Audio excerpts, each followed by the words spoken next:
Uzaya mamunyina makwaba at the Smart Ghana updates. On subscribe ya bomode answer be subscribe or like what share na for and so enya bi ahwe yatenase ya Ghana manyo sem hodo a ekoso o man ne wonu yatenase na yedi eho enkomo sem hodo abetodwa yatenase na yedi enkomo ABNS Yera Alexander Afenyo Markin say dey o minority leader no dey sem hodo e dey atodwa watch say Yera John Dramani Mahama Ghana for to be access o yo mampanyin bomodin bia say aye basabasa ya hodo bi ekoso after say to abawie ye wonu ma ewura adwuma ahodo ya aban na adwuma mu a omo sese nyoma ahodo no nyina no osomra no beka ho asem na afei so isi officials ahodo a yetietie mo fa ahodo so no adese Yera John Dramani Mahama embeka ho asem na omo hwese omo de hwehwem mapa enso betodwa na bibia so etimi aboa aye o man konkro Ghana eno yensem ahodo Yera Alexander Afenyo Markin so wode atu adwabusen ko na yentie no ye ba ba betrans na afei ye de ensem no enso ho enkomo. We acknowledge the president's recent call on the Inspector General of Police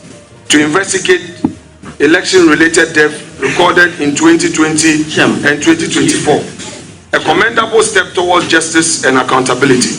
However, the President has remained conspicuously silent on the escalating attacks on public and civil servants reportedly perpetrated by loyalists of his party, the NDC.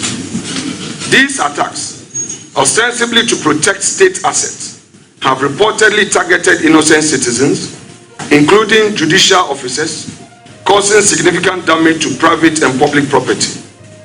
A deafening presidential silence in such troubling moments risks being construed as tacit endorsement of criminality. We make this point well aware of his earlier call for calm when he was president-elect. The concerns raised by the Civil and Local Government Staff Association of Ghana, closer, regarding these attacks cannot be ignored, nor can we overlook the apparent failure of the police to suppress the situation and prosecute offenders. Indeed, the President's 5-member Internal Security Committee has thus far proven either incapable or unwilling to subdue this wave of lawlessness. Let it be clear, these acts of violence are an affront to the rule of law and must be addressed with urgency. Another form of violence that demands immediate and thorough investigation involves the verbal and physical attacks suffered by Electoral Commission officials at the hands of some NDC loyalists, including members of parliament, claiming to protect the ballot. These individuals brazenly obstructed and assaulted election officers who were simply carrying out their lawful duties as returning or presiding officers. Such actions were not only unlawful, but represented a blatant disregard for election-related laws and protocols, undermining the sanctity of our democratic process.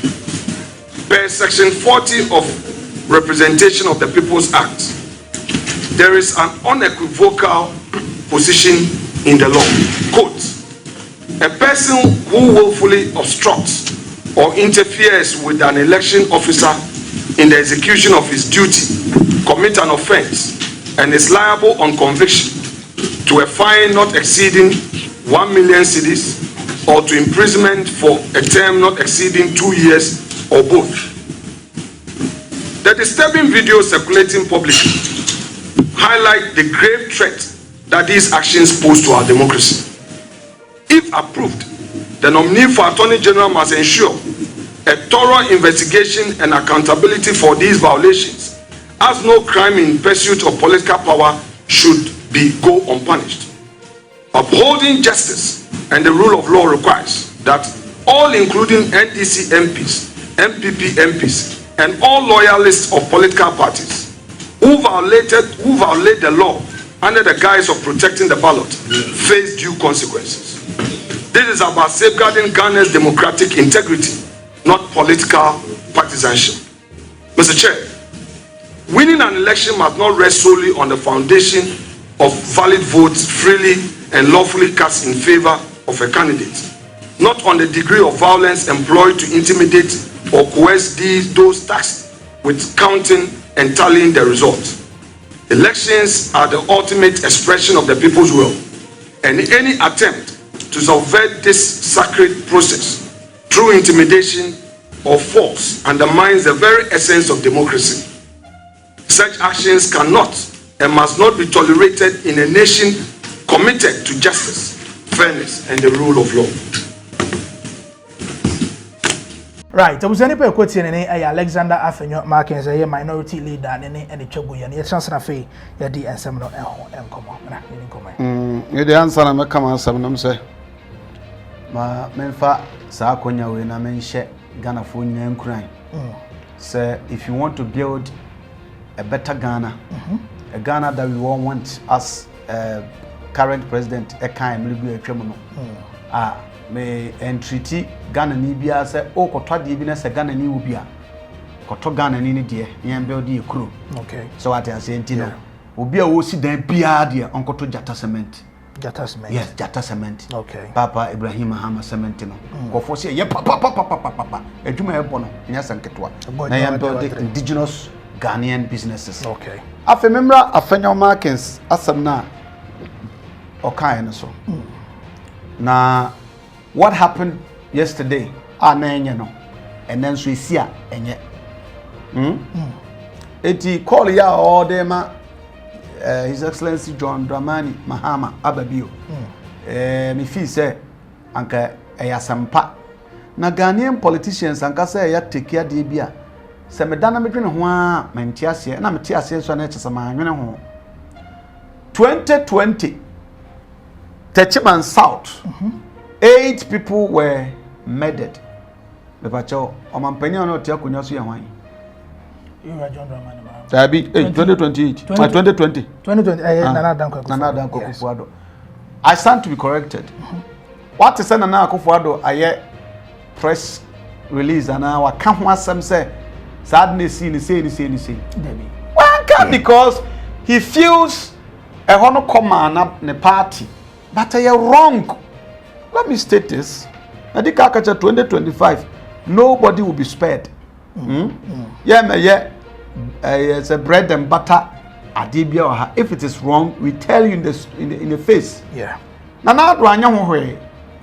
Etienne Afenyo Markins even those two wrongs can never be right. Yeah. Ebe jaya no ho say your mama the pressure betron say your mama and can be no can be yeso ko nipa mienu ko bisa se enano di ne siye enkasa die na esi because asem bi ebesi na bia na di kan si ansa na bibi besi entino yelesre no sananko wo safutu e dia I was expecting him sanko this safutu be kwama the immediate past president immediate former president His Excellency William Nana Danko Kufuado the only president with double ados any ade ntino wa amfa amano na se ne obi so aba we shouldn't put pressure on him. However, so Mampani Mahama a successful president here that actually knew why bebo Nidia Kasem said the only or probably yes so far the only president here wakwasa be more bands or be juma papa to say for Fobuani yes for Fobuani la Côte d'Ivoire on president bakono kwana bakwa Sanchez of Ghana or yini a friend saying Nzimani any current president or something, Laurent Babu, right? Yes, over stadium Musina, Papa, you could devote 4G cap, Ukraine, or Cocrano Cotia, so still near bonnet cost to a yeduma pie the bay. Some so cobai, on so other beautiful Libya. Enti ma on cassette and rat, Metrom and Pendant or Mampeni Mahama. That done the answer be check a class in the film. Ma on cassette ABC 2020 with Techiman South. Emma the then president. An kan ho ntino wono so ebebu nani agu DSC aso na me kan so poso ye successful president a omomodian say nsamfo bia asi during and after the elections no as a president onye bibim found so that to serve as a deterrent to the other people more sa adwen no say emre bia ebeto baby they will seize that saying a fucking opportunity no e dey aniama. Don't forget some way you know do nyom nya na this fool. Criminals be dey do ho afrem. Koye niama say o party deni. It is o mampani a ko bi ne nkofo shop and no we rasese am. What is it? Any regional administration ni adedom ko buani ni asane ma de kono. Kro no theft. So somebody ought to be brought to book. Etiano ne ade am treaty o mampani. wabai say sebe imprediasa wabapen nti wonim die wom bia so yes ade ye kan ya ebe brighten the future of NDC in 2028 which se duro ne hu se ne ma papa na be ade panko ade ya yemu bi we will speak to the truth yeah me trahan kamfo pam kofo bia meti hay nobody neither NDC or NPP obi ntunga so na na je na mi share ba bi kwa me che ne ta de bi si da ana acham ta de kwan we di try I will tell you in the face say massa obwa asema wo kanya na kwa so what I say ne kanu as a baby oh sanya sebe impredi as say you don't bite a finger that feeds you and also nche say o feed him into din sem hu kum ni pade abe feed him ko am say makama no that's am so my mamboni na mo e be fra no ntoma kakra in a nice and professional way amanya kra na say wo be ye ne ama papa e be bo say atie dunya ne ama ko na wensa so what I say metie obi amre bibia de say me didi because me yamedwuma so what me chena say nti ye ma wo taaze bi ma ye fa yankoa so na me chena me wade bi o me ho a even if you are my father na so wo ya de ne nkoyi a bia may not speak to you the way I would have spoke to my friend saying an outsider but both of me go between kusia no nya adwene because why am papa kakra ma dia me kai am papa me kai me tackle and me attack you but me mo hu say de o ye no enche de ntwa yi ngofo ebru amadiri to ma from abra because obey ne ma me mpe me ntumi nkantine sa dia move forward right so we like share for comment to go comment section I say for MI yakramo